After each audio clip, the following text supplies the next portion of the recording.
Okay, Assalamualaikum and hi everyone. So welcome back to my YouTube channel Syuhada Fatana.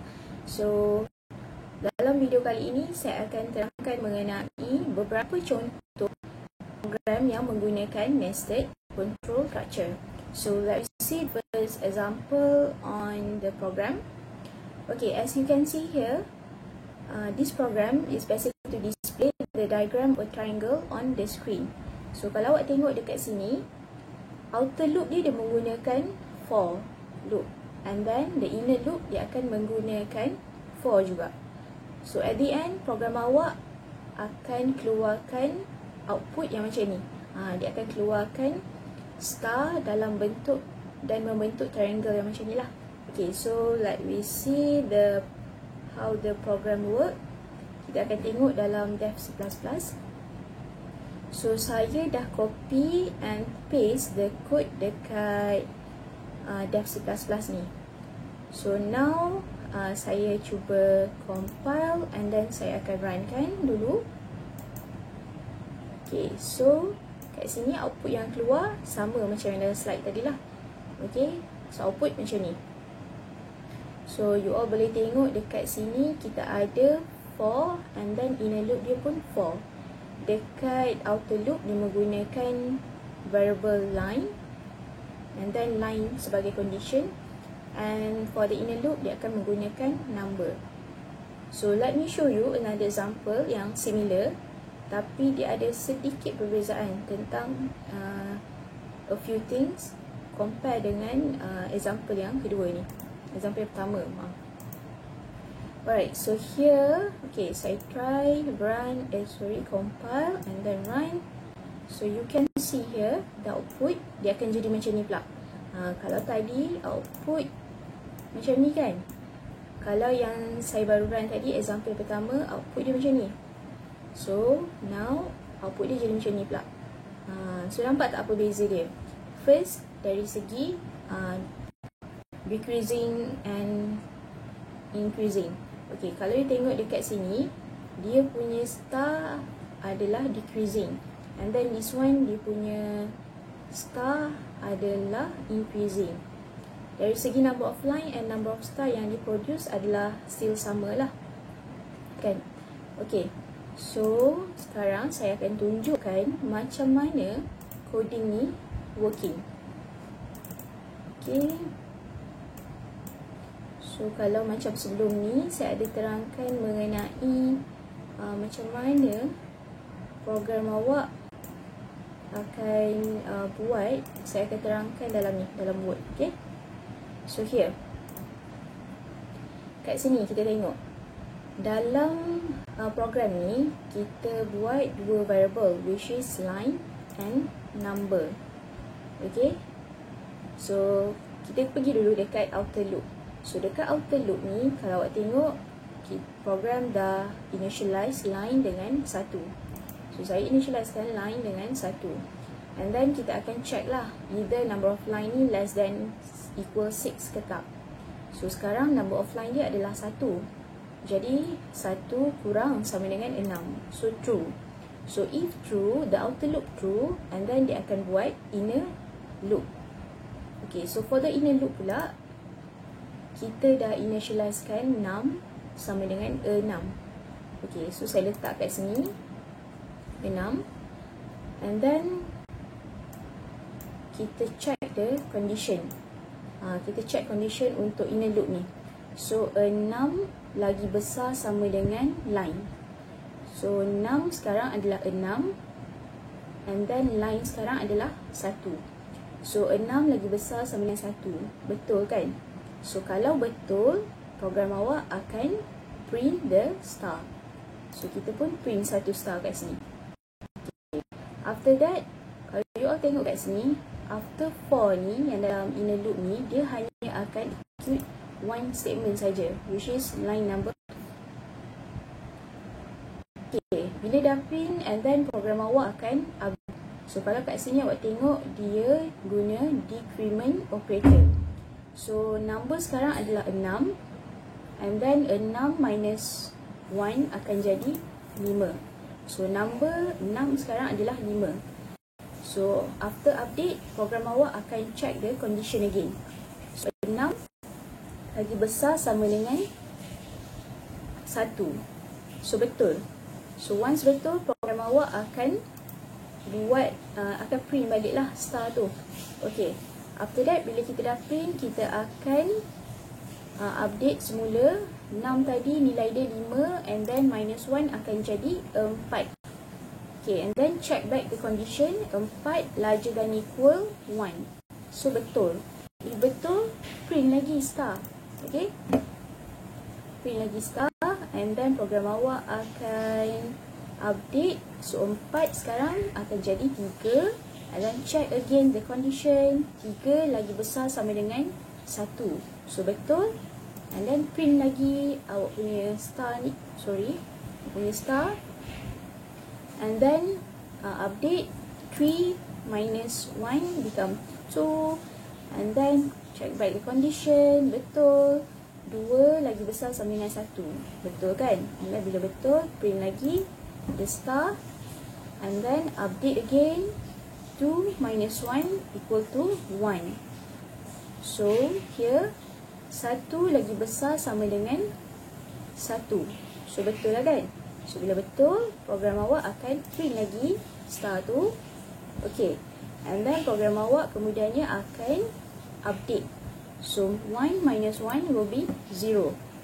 So sekarang 6 dah jadi 0. So 0 larger than equal 1. Which mean salah kan? 0 lagi besar sama dengan 1. Salah lah.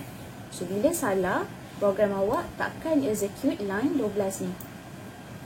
Bila salah, dia akan keluar from the inner loop, and then dia akan print yang ni. Which mean dia akan pergi kepada end line lah. So bila awak dah selesai yang dalam ni, inner loop, program awak akan end line. So saya akan end line. So pergi kepada next line. So after that, program awak akan keluar daripada inner loop. So after that, dia akan pergi kepada outer loop again lah. So tadi kita ada number line tadi, value dia 1. So sekarang kita akan update, line ni akan jadi 2. Okay. Okay, so bila dah 2, and then check condition, 2 kurang sama dengan 6. So betul kan? So bila betul, akan masuk balik dekat dalam inner loop. Okay, so inner loop tadi 6 equal 6 lah kan? So dia reset balik lah. Dia tak adalah kita ambil value yang terakhir tadi. Kita akan reset again. So untuk orang kata second repetition, after kita dah check dekat outer loop tadi, 2 kurang sama dengan 6, betul, and then dia akan masuk dekat inner loop. So sekarang nak value untuk 6 adalah 6, and then dia akan check condition lah. Check condition. Okay, 6 sekarang 6 lagi besar sama dengan 2. Since number line ni kan dah update jadi 2. So betul. So bila betul, kita akan print. Kita akan print the star. Okay, after that, program awak akan update. So update 6 sekarang dah jadi 5. Sebab dia minus kan. So 5, and then check lagi. 5 lagi besar sama dengan 2, betul, and then print lagi. Okay, after that, dia akan keep on decrease. 6 tu akan jadi 4, and then check lagi condition, betul, and then print lagi. Okay, print lagi. After that, sekarang 4, 6 akan jadi 3, and then check again the condition. 3 lagi besar sama dengan 2, so betul. Bila betul, print lagi, and keep on decrease. So sekarang 2. So 2 lagi besar sama dengan 2. Sebab line kita 2 kan. So 2 lagi besar sama dengan 2. Betul lah. So bila betul, print lagi star, and then decrease sekali lagi. So sekarang nilai 6 awak dah jadi 1. So check again the condition. 1 lagi besar sama dengan 2. Salah. So bila salah, program awak takkan execute this line, and akan buat line yang ni, dia akan pergi kepada next line. Okay. After that, program awak akan patah balik naik atas and then dia akan update line number tu. Okay, so sekarang line akan jadi 3. Dan seterusnya lah. Bila dia akan check this condition sampailah number of line tu less than equal 6. After that, dia akan repeat dekat inner loop. And then last kali, kalau outer loop condition awak ni salah, barulah program awak akan keluar. Okay, so hopefully you all understand. Basically dia akan produce, kalau perasan, kalau yang first line ni nilai star dia adalah sebanyak 6 kali, and then yang kedua star sebanyak 5 kali, and then yang ni akan jadi 4, 3, 2, 1. Dia akan compare number tu, 6 tu dengan line. Alright, so hopefully you all understand that part. Sebab yang ni saya tunjukkan contoh yang paling simple macam mana nested control structure ni working. So kalau kita pergi semula dekat slide. Okay, next slide is on kita ada another example which is kita nak calculate average menggunakan nested control structure. So kalau kat sini awak tengok, program ni dia nak awak buat satu complete C++ program untuk calculate average for marks of untuk calculate average mark of 4 subject for 3 student. Jadi kiranya kat sini kita akan ada 3 orang student dan setiap orang student tu kena masukkan 4 subjek. So student pertama 4 subjek, masukkan 4 markah. And then student yang kedua masukkan markah lagi 4. Student ketiga masukkan lagi 4 markah. Sampailah dia check number of student tu cukup 3 orang, barulah program awak akan stop. Okay. So this one adalah dia punya coding lah untuk soal example yang seterusnya tadi. Okay. So saya akan terangkan how this coding work. Okay, kalau you all boleh tengok kat sini, saya akan terangkan function untuk setiap variable, dekat mana yang saya akan gunakan setiap variable ni. Okay, so first kita ada student. So stud ni saya gunakan untuk check the number of student. Kiranya kalau student tu less than, it depends lah on your initialization. Contoh, kalau saya initializekan student tu dengan 1, so nilai student tu syarat dia mesti kurang sama dengan 3. So untuk kita check lah number of student. And then sum student ni untuk kita dapatkan total markah untuk satu student. Okay. And then sum all ni kita gunakan untuk dapatkan total markah untuk ketiga-tiga student, untuk semua student.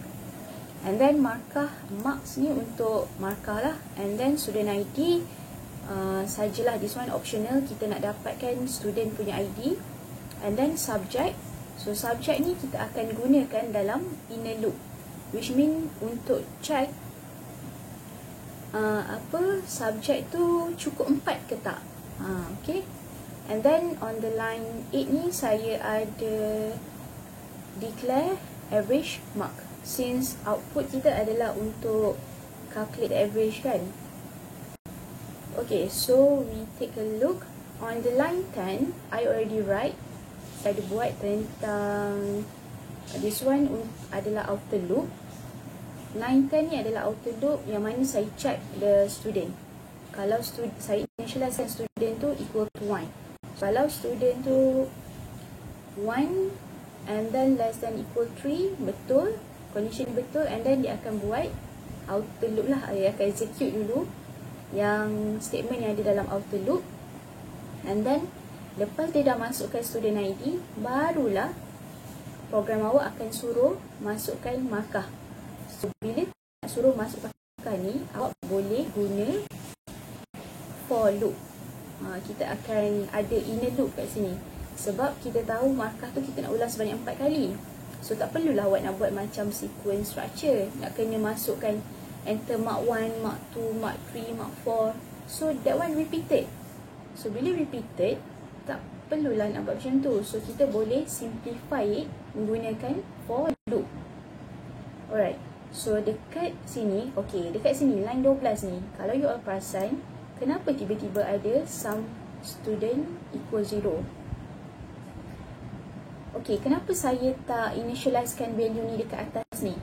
Okay, isu dekat sini sebab kalau you all tengok sum all ni saya initialize dekat luar sebab dia adalah kepunyaan outer loop sum all tu.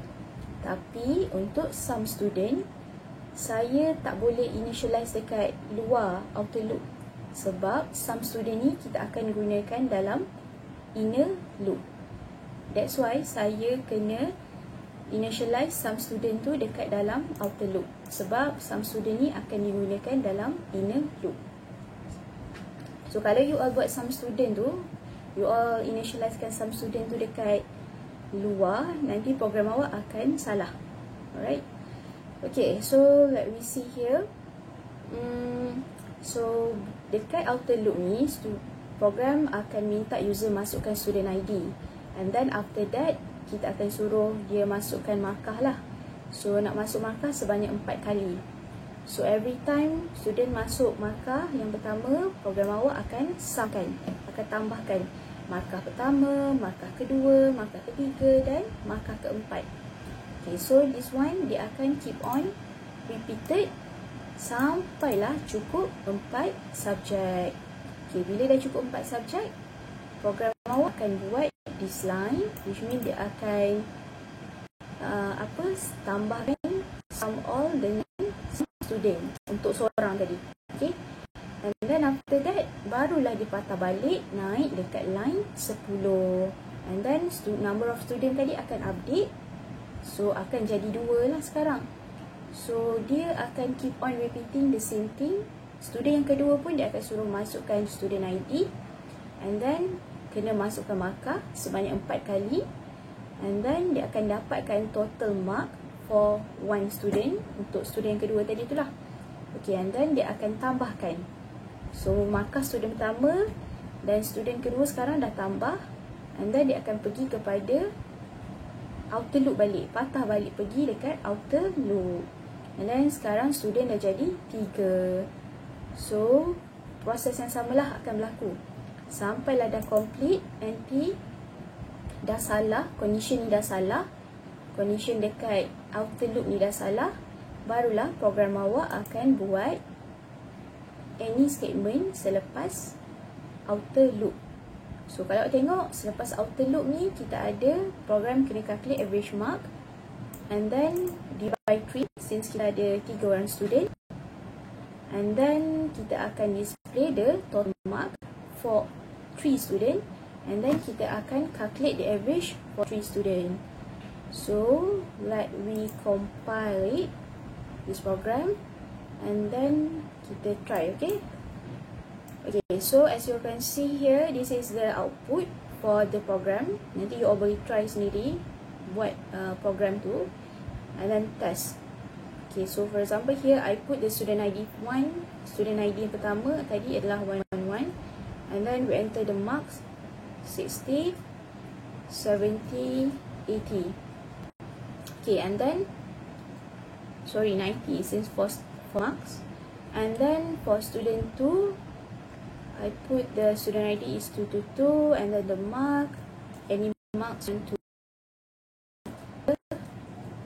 Okay, and then after the 4 marks dia dah masukkan 4 markah, so dia akan pergi kepada student yang ketiga pula lah, and then kita masukkan markah 4 orang pula, 4 subjek.